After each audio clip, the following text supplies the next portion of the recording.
Hello friends, welcome to my channel.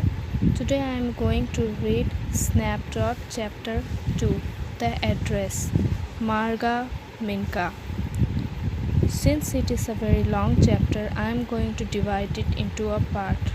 In this part 1, I am going to read a half part of this chapter. So let's start. Do you still know me? I asked. The woman looked at me searchingly. She had opened the door a chink. I came closer and stood on the step. No, I don't know you.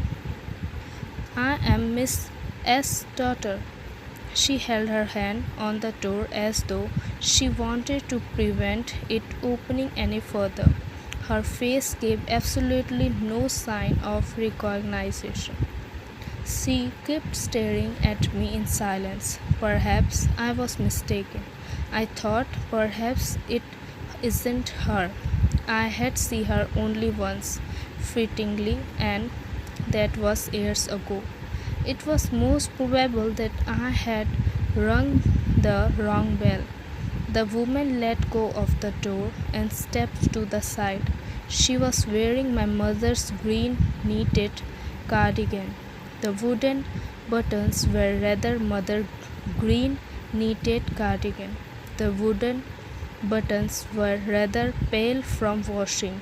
She saw that I was looking at the cardigan and half hid herself again behind the door. But I knew now that I was right.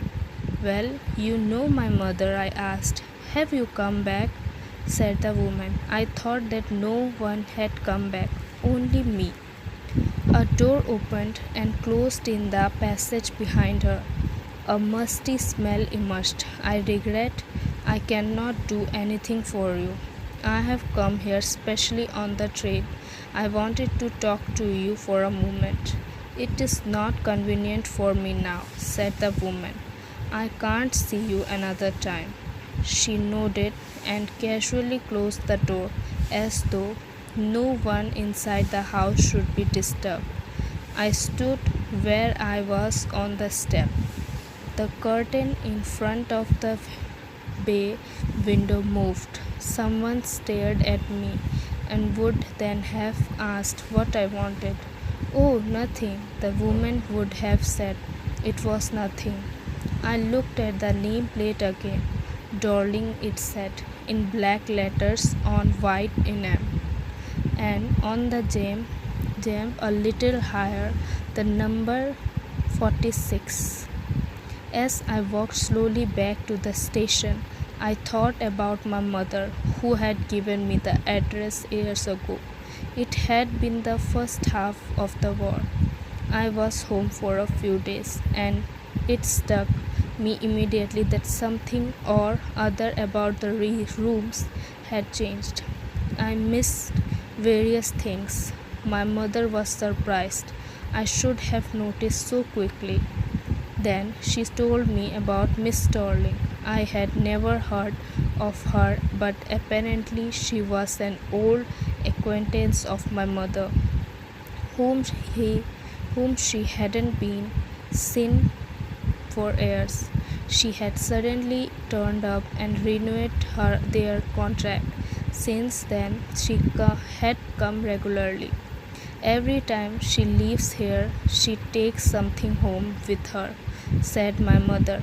She took all the table silver in one go, and then the antique plates that hung there.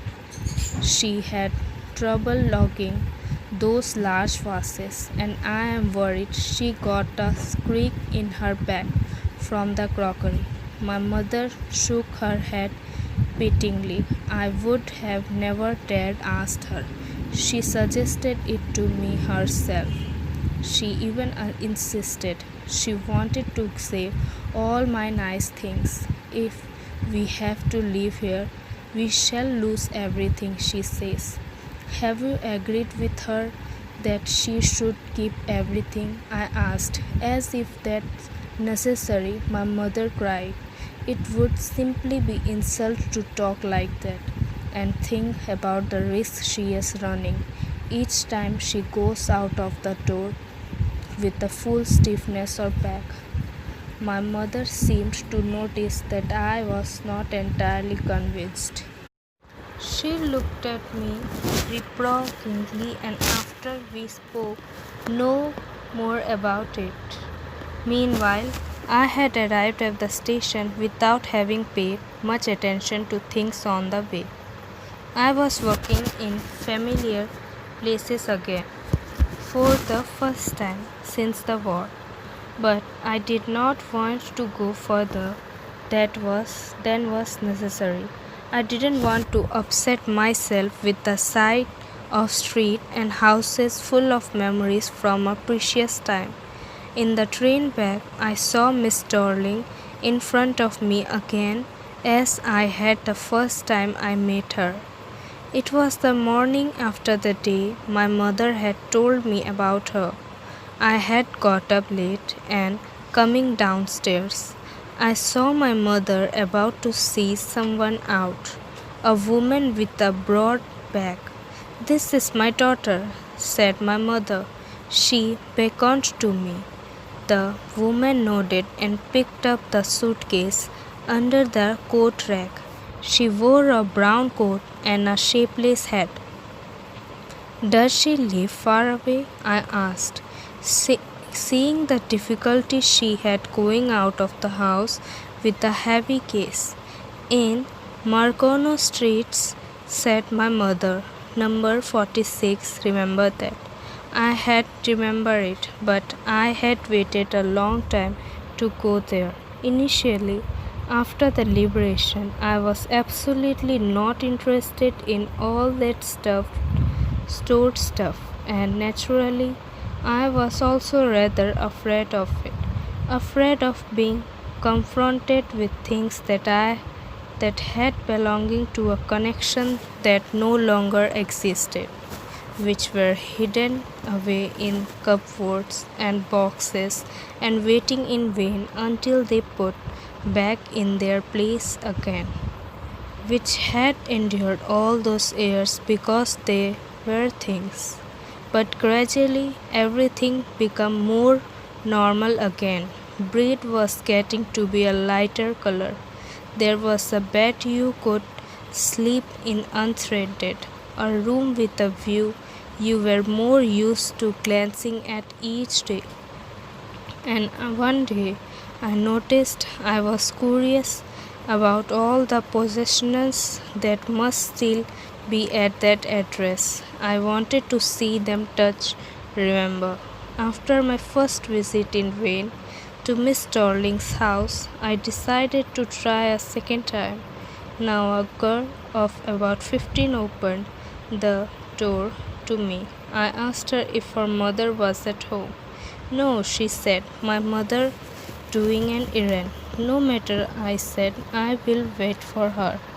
So till this part 1, I am going to read part 2 tomorrow. Thank you for listening.